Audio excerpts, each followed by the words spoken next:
I would like to ask you, well, I'm doing something that I've never done, but I'm creating a new job profile basically. So I'm asking the directors, since we're in a standby moment, to let the cars get in and to put them in the right spotlight and keep concentrated, keep focused, because in the end what matters is the cars. So when we're ready, we can light up the stage and let the cars get in.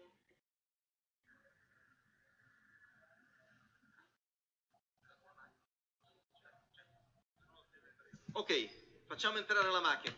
Okay, let's get the car get in. Ladies and gentlemen, this is Urus.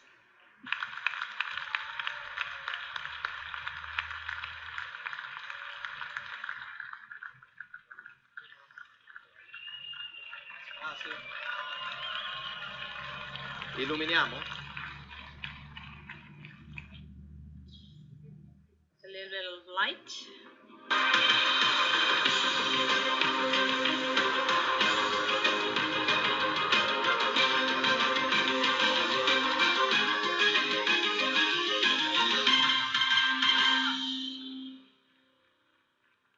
Ok. Yeah.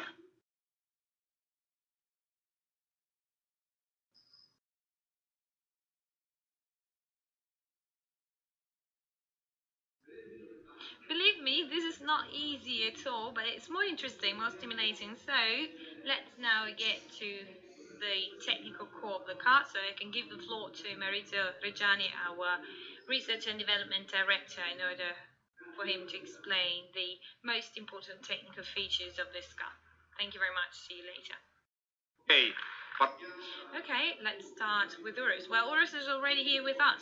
What I wanted to tell you is that it was a great challenge for us in the Research and Development Department, namely to find a way to inoculate the DNA of a super sports car, of a Huracan or Aventador, into such a car, in an Urus, an SUV car, which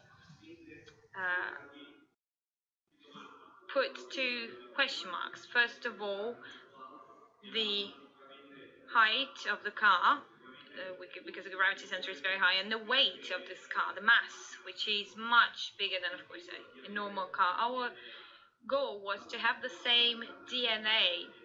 Another important thing is that it must be a car that is able to move and to be driven in all road surface circumstances and conditions. So we needed a vehicle that can be used in a city, on a road, as well as on the racetrack, using the accelerator pedal, the brakes, and the suspensions, and any dynamic element of the vehicle in the most perfect way. But this is not enough. We needed a vehicle that can be driven on earth, stones, gravel, like a rally car, without any compromises.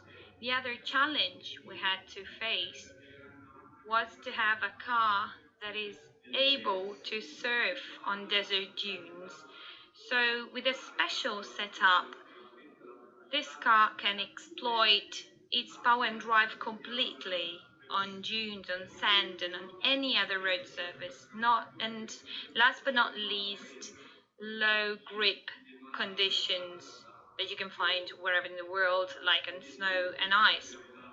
This was the goal we had, the task we assigned to our engineers. Then how did we do this? Where did we start?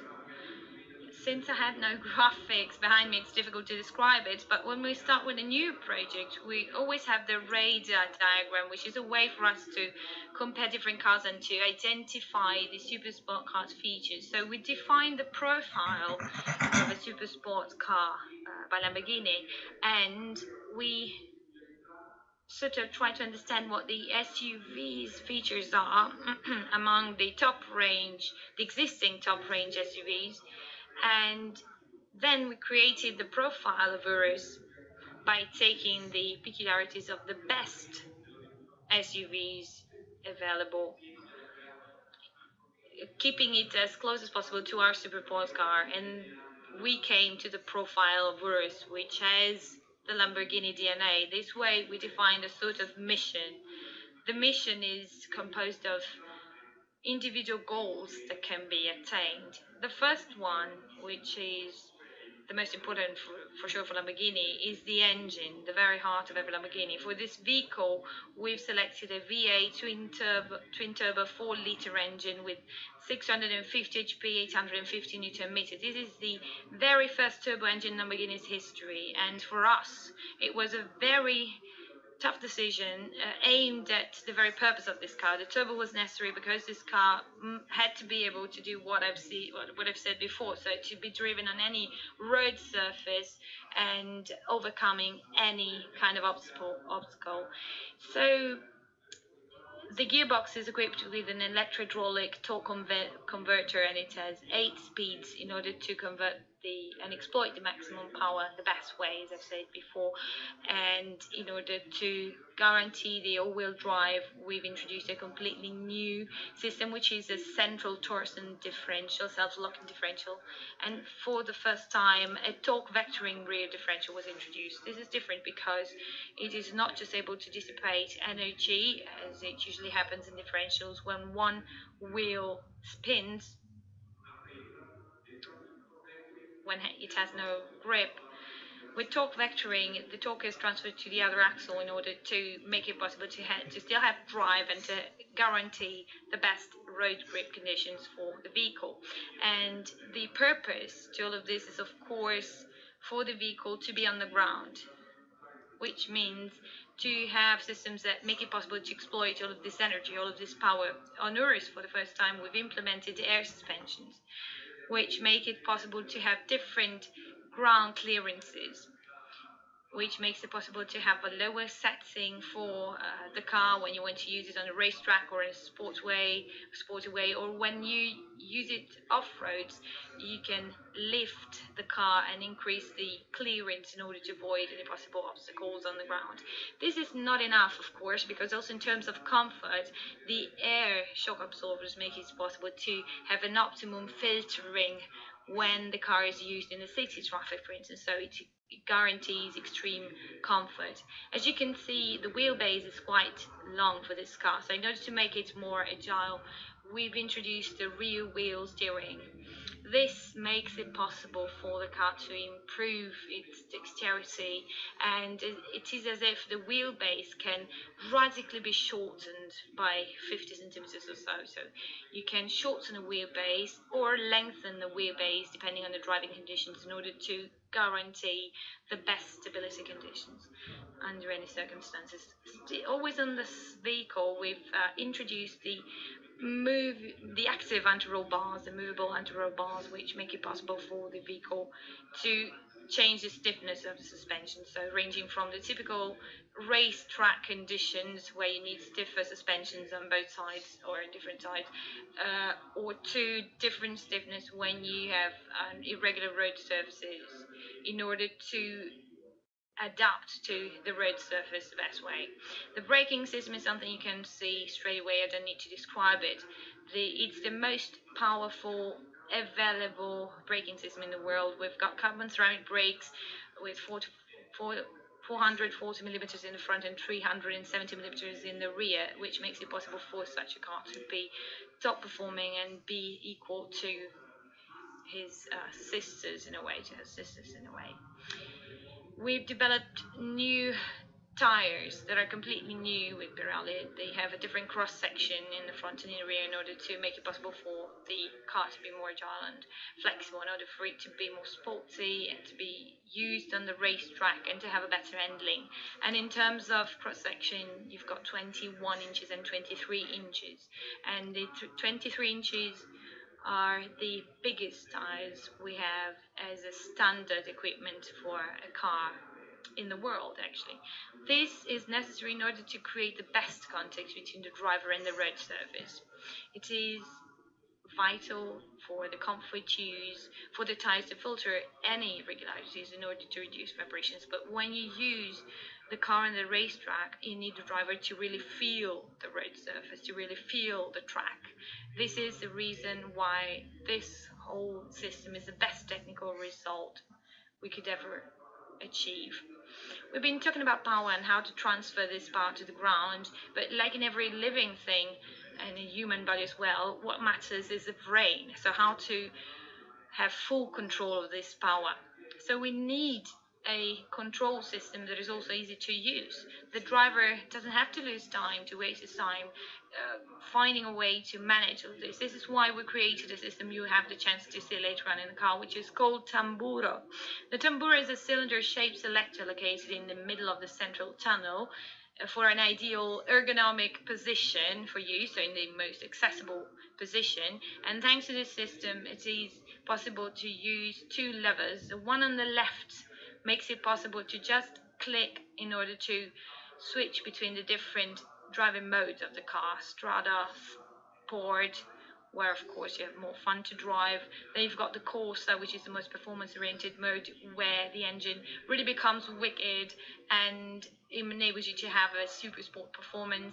Moving on to the Sabbia mode, so off-road conditions, where you have a change in all of the control systems of the car. Then Terra, which is another driving mode adapting to a totally different road surface. And then Neve, snow, where the grip is the best grip you can have in order to have top stability control. On the right hand side of the tamburo, there is a function that is called ego. The ego makes it possible for the driver to customize his or her own car setup profile. So every one of you will have the chance to drive an Urus, will have the opportunity to customize their own car setup with ego, and just by clicking the ego button you can just activate that profile and drive in the preferred way. Let's go to the last vital element of the Lamborghini's DNA, which is design. Design is paramount. Design is one of the things you must immediately like. And for our guys working at the Centro Stile, the design department, of course, the challenge was to combine the typical style elements of our design with a completely new design if compared to the vehicles we've been manufacturing in the past 3 decades. The LM002 is the SUV we launched in the 80s, so 30 years have gone by, during which we've been only manufacturing super sports cars. So the work of the Centro Stile was really tough, and it was redesigning a car with these style elements. And the way we use to measure the design, the way which we use in order to understand whether we've attained this result, is we say every time that a Lamborghini comes, you don't need to read the name or to see the logo. You can immediately tell by the design and by the sound that this is a Lamborghini. This is vital for the success our cars must have. From the performance point of view, because of course you also have to sort of measure the performance of such cars, because numbers tell us where we're positioned in the market. Well, Urus can accelerate from 0 to 100 kilometers per hour in 3.6 seconds. 3.6 seconds is a very, very hard time for supersport cars to reach. Not just that, also the 0 to 200 kilometers per hour, the acceleration is 12.8, and I can assure you that most supersport cars in the market have a hard time reaching it. So as to the braking performance, you've got 33.7 meters to come to a complete stop, which makes it possible for the car to reach extreme performances. The specific power is 162 HP per liter, and I can assure you this is pretty much because the car is for sure conformant to any world's regulations and emissions requirements. And the top speed is 305 kilometers per hour, so it's the fastest SUV in the world.